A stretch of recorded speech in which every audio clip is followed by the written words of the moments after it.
Le morning, les GG, tout sur les dessus de l'actu, les grandes gueules. Parler beaucoup, manger l'argent, voyager beaucoup seulement, mais travailler beaucoup, créer des choses, emploi des jeunes, non, non, non. Les dirigeants africains, les dirigeants sont comme ça. Les grandes gueules. Bienvenue chez les grandes gueules, mesdames et messieurs, en ce jeudi matin. Nous sommes le 20 juin 2019. Vous faites le bon choix. Bienvenue. Merci de votre fidélité. Nous sommes ensemble jusqu'au port de 11h. Vous aider à mieux comprendre l'actualité, évidemment, le but qu'on s'est fixé au compte de cette émission. Les grandes gueules sur Radio Espace Guinée jusqu'au port de 11h. Évidemment, vous avez la possibilité de réagir sur nos sujets. Soit vous partez sur Twitter, hashtag Espace GG, sinon l'autre numéro de téléphone qui s'affiche juste en bas de l'écran. Avec plaisir, nous allons prendre en compte vos messages dans notre émission Les grandes gueules sur Radio Espace Guinée. Au menu, on s'intéresse à l'actualité, à la une, ça tient, ça ne tient pas. En tout cas, c'est le tiki-taka, voilà, en Zérékoré, donné pour mort, né à un moment donné. L'accord intervenu donc entre autorités de Zérékoré et l'antenne locale du FNDC et qui avait fini par voler donc un éclat dans la soirée d'hier, tiendrait à nouveau, il le dit Titi, les négociations qui se sont poursuivies donc tard la nuit auraient permis de sauver donc le dit accord. Quelle est la teneur, justement? On pose cette question ce matin. Quelle est la portée? Nous essayons de comprendre ce matin avec quelques intervenants du côté de Zérékoré, entre autres. Éducation, freiner le cycle du trop grand échec enregistré donc au baccalauréat unique en Guinée en général et particulièrement dans certaines régions du pays. C'est l'ambition donc affichée par la structure Objectif 2024 pour une initiative originale axée donc une approche toute singulière et celle-ci donc veut contribuer donc à booster les performances des candidats au bac, à commencer donc par celui de cette année. Nous allons essayer de comprendre ce matin avec Mohamed Ali qui sera avec nous dans cette émission Les Grandes Gueules sur Radio Espace. C'est une émission particulière. Hein. Bienvenue Thomas, bonjour. Absolument, à l'ancienne. Bonjour. Bonjour Lamine, bonjour à tous. En 2009, voilà. Oui, c'est cela. C'est ça. Où il n'y avait pas de télévision, pas rien de du télé tout. et tout. C'est même mieux comme ça finalement à la fin du compte. Madame Yoro, bonjour. Bonjour Lamine, bonjour à tous. Bonjour Jacques Lewaluno. Bonjour Lamine, bonjour à tous. Aboubacar Diallo, bonjour. Bonjour Lamine, bonjour à tous. Renouvellement de bureau des orpailleurs, mon cher Titi. Des difficultés vous signalez? Oui, des difficultés parce que normalement ce bureau, le bureau des orpailleurs de Guinée, devrait donc être renouvelé. En tout cas, une date a été fixée pour le 16. Le 16 juin, nous sommes le 20.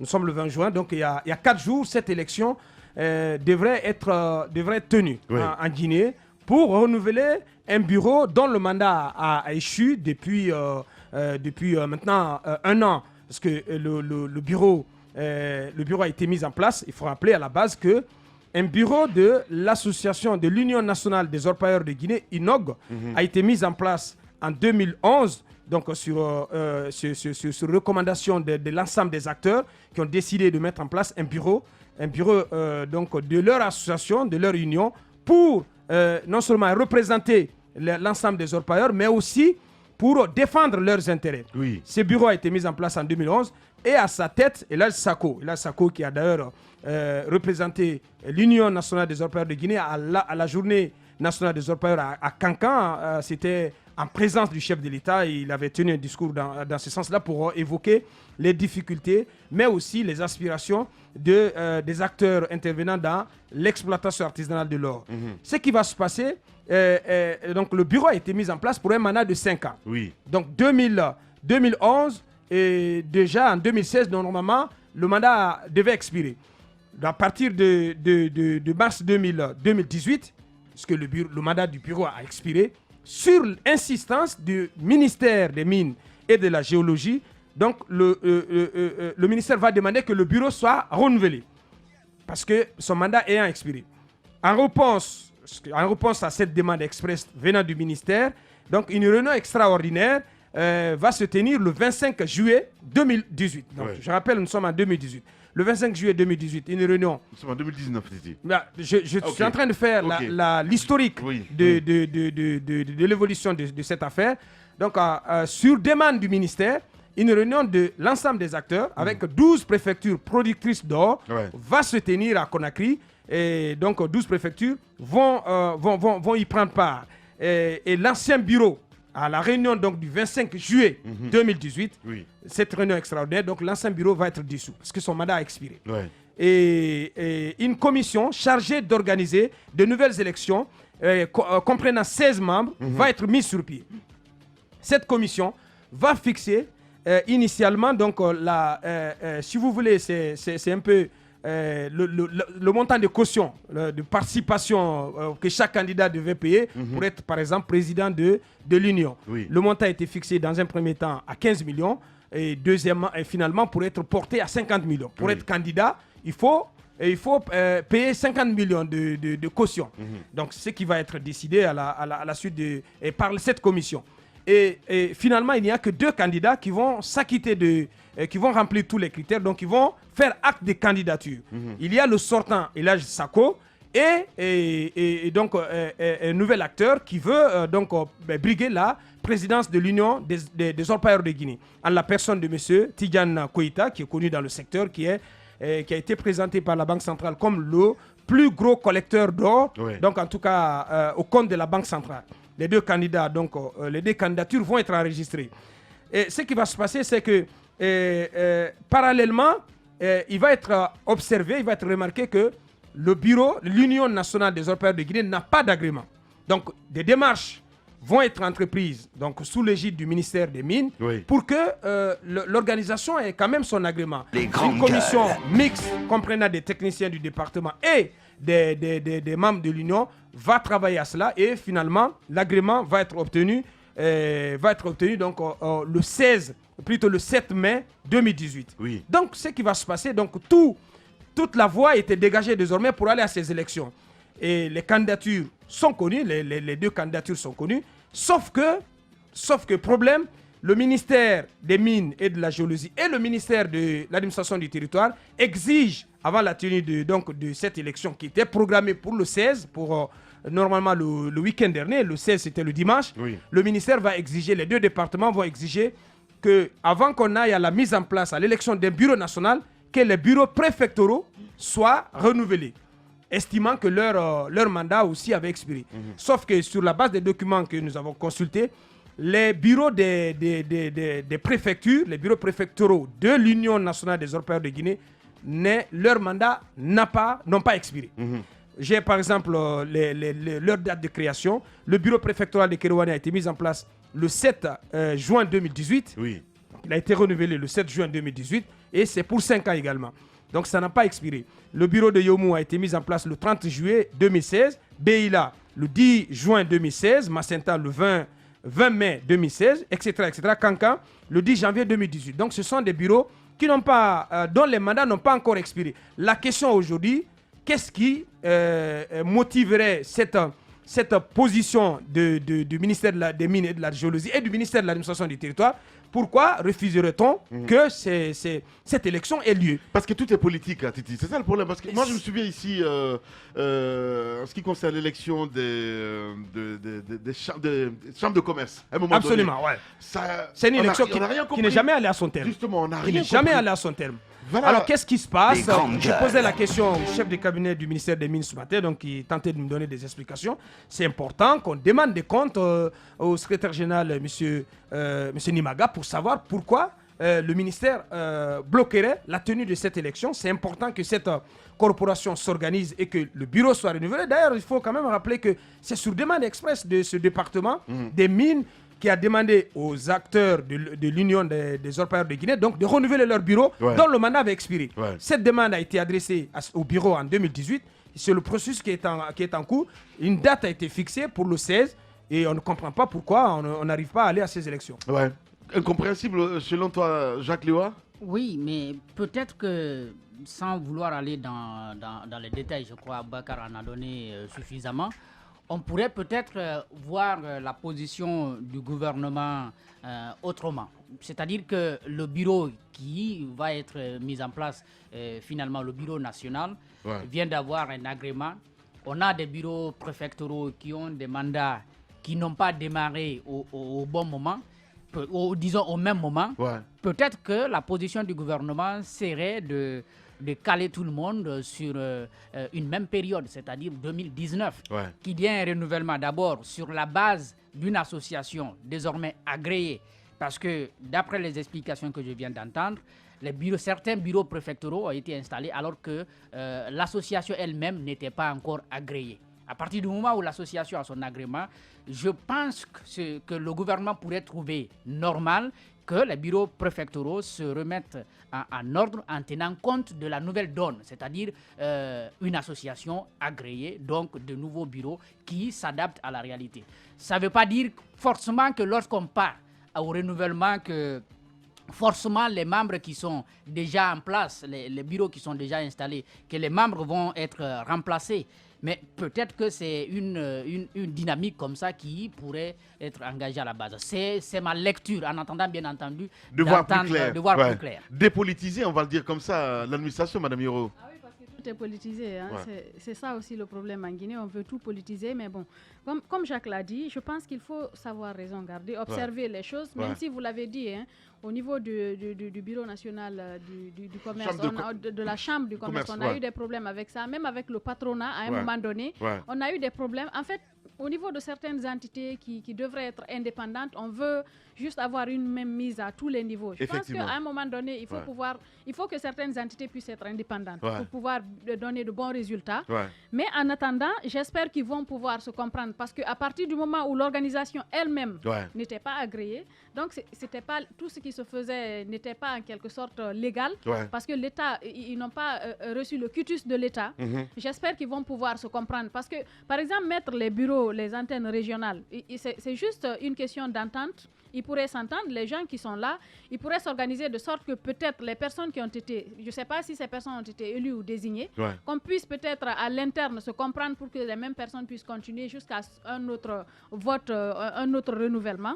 J'espère que ça, je pense que ça ne devrait pas poser trop de problèmes, si bien entendu, il n'y a pas une volonté de politiser la structure. Justement, parce que ce qu'on ne dit pas aussi, peut-être ce que Titi ne dit pas, beaucoup de ministres sont commerçants. Et ils sont beaucoup qui sont dans cette histoire d'or et tout ça, mon cher Tamba, allez-y. Ah, l'or, c'est un domaine qu'on a ouvert à tout le monde. Il y a un gros désordre là-bas. Bah oui. Bah, vu qu'on parle de l'or ce matin, il y a quand même beaucoup de désordre côté exploitation aurifère. Vous vous rappelez quand même que on est allé jusqu'à qualifier l'exploitation de l'or dans Sigiri comme étant une exploitation sauvage, où il se suffisait d'avoir sa petite machine et de s'y introduire par un filon, quel qu'il soit, tu te retrouvais dedans à devoir exploiter. Et puis les conséquences, vous les avez vues. La traçabilité de toutes ces ressources qui appartiennent à la Guinée, difficile aujourd'hui de vous dire avec précision combien de tonnes, combien de quantités d'or est-ce qu'on sort de nos terres.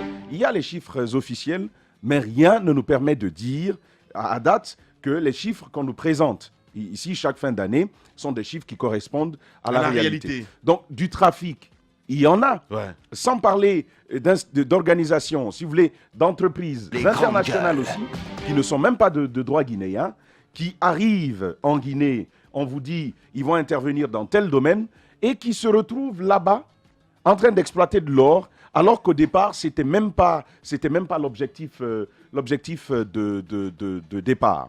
Alors, je connais une de ces banques de la place, justement, qui était là. On avait dit banque de construction, qui était là et qui était censée prêter de l'argent à des cadres pour ceci ou pour cela.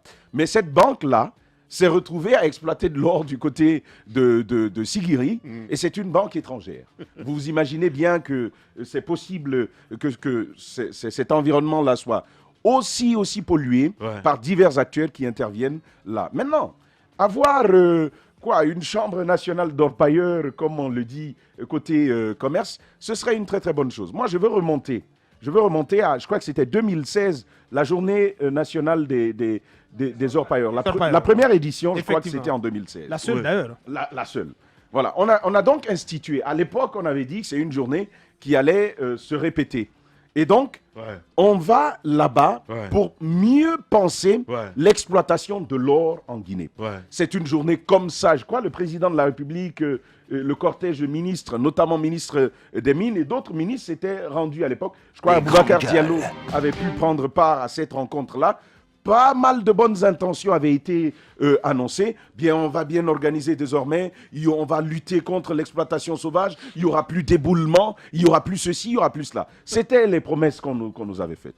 Mais des éboulements, des gens continuent d'être enterrés par ces longs puits que l'on creuse pour trouver de l'or.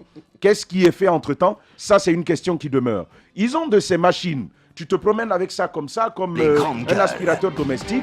Dès qu'il y a un peu d'or, ça fait tic, tic, tic, tic, tic, tic. Et puis ça crie. Dès que tu as un peu d'argent, des détecteurs de métaux précieux. Dès que tu as un peu d'argent, tu vas. C'est des boutiques qui les vendent ici. Vous allez vous acheter et puis vous arrangez à vous retrouver là-bas à faire de l'exploitation.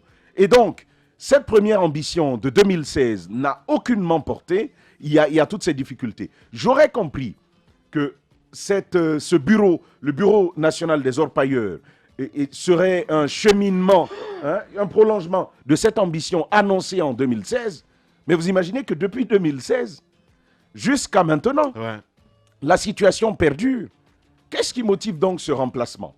Est-ce que ça va être une solution aux nombreux problèmes liés à l'exploitation? Moi, je n'ai pas envie de rêver. Qu'il donne un bureau des orpailleurs, qu'il ne donne pas un bureau des orpailleurs, franchement, moi, j'ai envie de dire, moi je m'en fous. Ils peuvent le faire tout comme... mais c'est vraiment eux qui le voient. Maintenant, est-ce qu'il y a des besoins, est-ce qu'il y a des ambitions politiques derrière cette mesure prise par le département? Je comprends l'explication de Jacques Léo Aleno, mais en Guinée, même derrière ce qui est rationnel, on peut d'ailleurs très souvent trouver d'autres tenants politiques. Et je crois, encore une fois, que ce n'est pas exclu qu'on ait politisé une telle ambition, comme on l'a fait de la Chambre nationale de commerce. En Guinée, il y a, je crois, 2 ans de cela. Jusqu'à maintenant, je crois que le processus s'est arrêté à Farana et à Guékédou.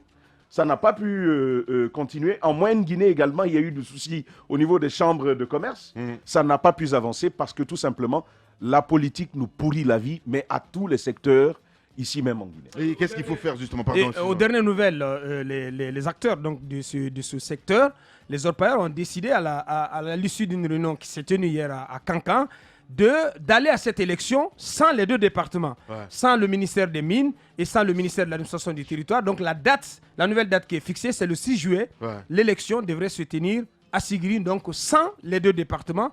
Est-ce qu'on s'achemine, est-ce qu'on va vers un bras de fer entre les orpailleurs et ces 2 départements? C'est la grosse question qu'il faut se poser. En tout cas, ils ont décidé d'aller finalement à cette élection. Mais ce qui pourrait arriver, c'est que le bureau qui en sortira risque de ne pas être reconnu par les 2 départements. On risque de couper malheureusement, normalement, ça ne devrait pas être la question la plus importante. C'est pour rejoindre la question la plus importante. On a vu les résolutions qui ont sanctionné cette journée nationale. Cette journée nationale des orpailleurs du côté de Kankan. En présence du chef de l'État, beaucoup de déclarations de bonnes intentions ont été faites. Il a été dit que le secteur va être réorganisé. Les techniques d'exploitation artisanale de l'or, puisqu'on ne peut pas mettre fin à cette exploitation. C'est beaucoup de Guinéens, et on peut même aller au-delà, beaucoup de partisans du pouvoir, parce que c'est quand même dans une zone qui est un fief du pouvoir en place.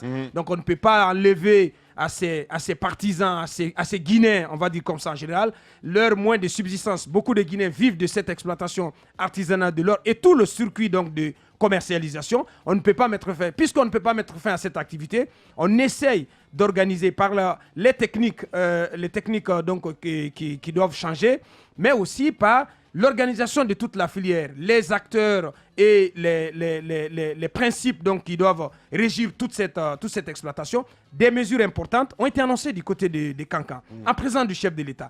Et on a même parlé d'une banque pour l'exploitation artisanale de l'or, qui peut leur permettre donc d'obtenir des crédits, donc de moderniser leur activité. Mais rien de tout cela ne s'est matérialisé finalement.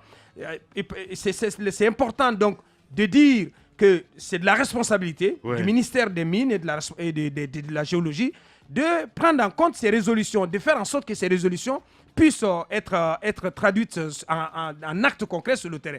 Autrement, on continuera d'assister à ces éboulements avec tout leur cortège tout leur cortège funèbre. Vous avez, on a souvenance qu'il n'y a même pas 2 mois, il y a eu plus de 17 morts, si je m'abuse, du côté de Nord-Osoba. Ouais. Le Premier ministre, chef du gouvernement, était obligé de se rendre sur place. À la suite de cela, combien d'autres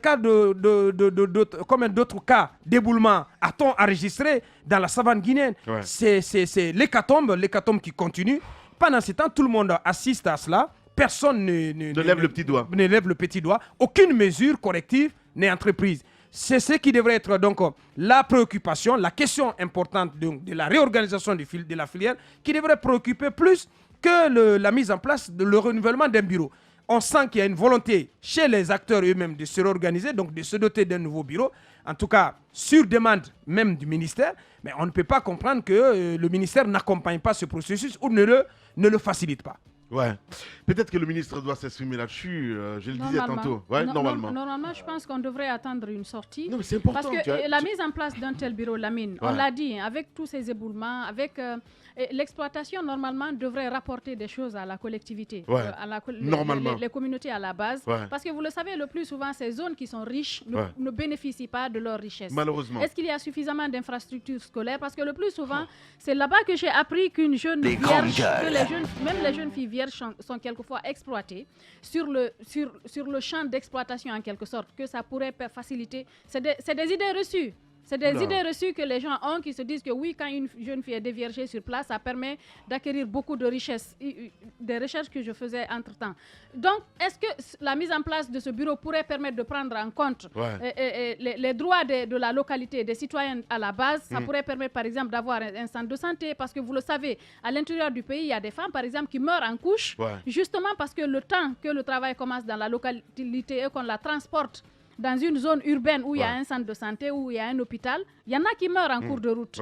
La mise en place d'un tel bureau permet de prendre en compte tous ces détails-là, tous ces facteurs sur la construction notamment des centres de santé, des écoles, des infrastructures de base. Mais je ne sais pas, comment est-ce qu'il pourrait, par exemple, faire en sorte que le bureau soit mis en place sans l'aval des autorités. Et qu'est-ce que cachent les autorités? Moi, c'est la question que je me pose. Parce que si on va jusqu'à un bras de fer entre les autorités et ce bureau, on devrait se poser des questions. Et pour peut-être enlever tout embrouille, je pense que le ministère devrait se prononcer, expliquer clairement ce qui se trame, pourquoi on ne voudrait pas que le bureau soit mis en place maintenant, et pour éviter qu'il y ait toutes ces tractations. Et dans tout ça, moi je sais que il y a Magasuba qui s'occupe des mines, mais lorsque j'ai entendu le ministère de l'administration du territoire et de la décentralisation, ça m'a tout de suite amené à réagir autrement. Et c'est ce que je vais faire maintenant.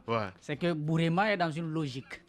Partout où il y a une association qui doit se créer, il faut qu'il soit au courant, il faut que ça se fasse comme lui, il veut. Donc, je pense que ça peut donner toute l'explication à ce retard qu'on est en train d'accuser. Je le disais tantôt qu'il y a beaucoup de ministres dans ce domaine-là, malheureusement cachés. Et Abdoulaye Keita qui me confirme ça, parce que quand on prend par exemple Bourama Condé, il n'est pas noir dans cette affaire, hein, mon cher ami. Bourema, je vais même au-delà des mines, parce que dans toutes les organisations, on a bien vu les mesures qu'il a bien pu prendre ces derniers temps dans le cadre, disons, du mouvement associatif. Maintenant, pour tout ce que Mme Yero vient de dire, il faut quand même dire que pour faire face à ces problèmes dans les zones minières, il faut que ce soit le gouvernement qui prenne le devant. Ce n'est pas une association. C'est de la responsabilité du gouvernement de se battre pour doter, n'est-ce pas, ces zones-là d'infrastructures sociaux de base. Vous voyez même dans les zones où les industriels évoluent, par exemple à Boké, à Bofa, où il y a des compagnies minières qui évoluent, mais l'essentiel manque à la base. Il y a des problèmes d'établissement scolaire, d'établissement sanitaire, il y a des problèmes à la base. Ce n'est pas à Sigiri ou à Kerouane où il n'y a pas assez de compagnies. D'ailleurs, il n'y a pas de véritable compagnie. C'est l'exploitation artisanale et l'exploitation semi-industrielle. Et le problème là-bas, je crois, on ne finit pas de le dénoncer. Les enfants, au lieu d'aller à l'école, choisissent à bas âge d'aller exploiter de l'or. Un problème comme ça, je pense qu'il faut... Les grandes gueules. Bon, mais de toutes les façons... On décide pour eux. Oui, non, quelque part, oui. De toutes les façons, Okay. Les parents ne sont pas suffisamment bien informés autour de cela. Ouais. Mais encore une fois, le gouvernement doit jouer son rôle. Ouais. Et je suis ça, parfaitement d'accord c'est avec toi. Mais justement, si c'est politisé, c'est ça le problème. Mais en fait, moi, j'étais en train. C'est un dossier très carabiné. En fait, j'étais en train de rire tout à l'heure de Moussa Hiro, de sa préoccupation. Parce qu'à la fin, moi, elle finit par me faire pitié. Pourquoi? La raison, elle est très simple. Les grandes gueules. Là où l'exploitation est organisée, il n'y a pas de centre de santé. Là où c'est le laisser aller. Non, mais ça, c'est partout. C'est mort, hein. Vous avez vu, il n'y a pas de Sangaredi, par exemple. C'est ce que je suis en train de dire. C'est juste extraordinaire. Services sociaux de base, hein, ça n'existe pas. Dans leur généralité. Vous prenez la santé, imaginez par exemple les villes comme Fria, comme Kamsar, elles sont adossées aux infrastructures sanitaires des entreprises, des compagnies minières. L'État a totalement cédé la place. Et puis c'est comme ça que ça fonctionne. De l'autre côté, du côté de Sigiri, jusqu'à présent, on continue de faire le constat de cette exploitation sauvage. Comment espérer que de ce qui est sauvage découle quelque chose d'ordonné? Moi, je trouve que ce n'est pas possible du tout. Ça, c'est un premier regard. Mieux, et là-dessus, je te rejoins totalement, Jacques Léo-Aleno, ce n'est pas le bureau, ce n'est pas un bureau des communautés pour défendre les intérêts de la communauté. C'est le bureau des exploitants aurifères. C'est le bureau des orpailleurs. Qui sont donc censés, et ça, il faut quand même ne pas le perdre de vue. Un bureau des orpailleurs défend les intérêts des orpailleurs. C'est ça la vérité. Non, il ne faut pas espérer que grâce à ce bureau, l'exploitation va être mieux organisée. Parce que ce sont des capitalistes. Ça, c'est un premier regard à faire. Même si on nous dit le bureau va veiller au respect des cahiers de charges, si ça existe déjà, il faut quand même poser ce débat-là. Est-ce qu'il y a cahier de charges même là-bas? Ça, c'est une question déjà à se poser. Il devrait y en avoir. Pour une exploitation sauvage, je ne sais pas qui va écrire le cahier de charges.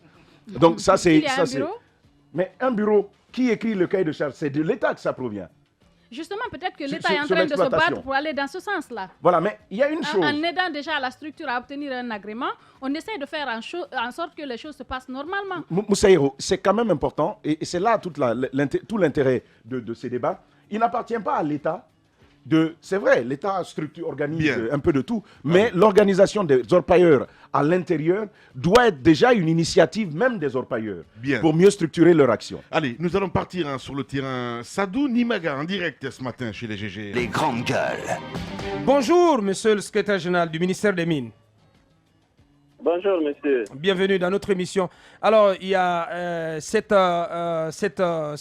corporation, les acteurs de l'exploitation artisanale de l'or, donc les orpailleurs de Guinée, qui veulent aller coûte que coûte à renouvellement de leur bureau le 6 juillet prochain. En tout cas, ils ont fixé cette date à l'issue d'une réunion hier à Cancan, face aux difficultés, face au refus, disent-ils, de votre département, mais aussi de celui de l'administration du territoire, donc de faciliter l'organisation de l'élection devant aboutir à ce renouvellement. Qu'est-ce qui se passe? Pourquoi vous avez refusé que cette élection se tienne le dimanche dernier, 16 juin? Vous utilisez des gros mots, hein. Vous avez refusé cette organisation de l'installation. Moi, je ne suis pas au courant de cela. Ce dont je suis informé, c'est qu'il y a eu récemment de nouveaux tests organiques. Allez, on a perdu, mon cher Amadou. Vous allez essayer de le rappeler, monsieur Nimaga. À l'instant. Véritable success story de la radio Espace Guinée, les grandes gueules, détentrices des meilleurs scores radio en Guinée, de la meilleure émission talk show, a donné le créneau horaire du départ au bureau et du retour à la maison, récoltant depuis des années consécutives le titre d'émission la plus écoutée en Guinée, toutes catégories confondues. Un grand total de plus de 5 millions d'auditeurs ont été fidèles au talk show Les GG, diffusé jour après jour sur toutes les stations du réseau Adafo Média de 9h à 10h30, un exploit qui restera longtemps dans les annales de la bande FM en Guinée.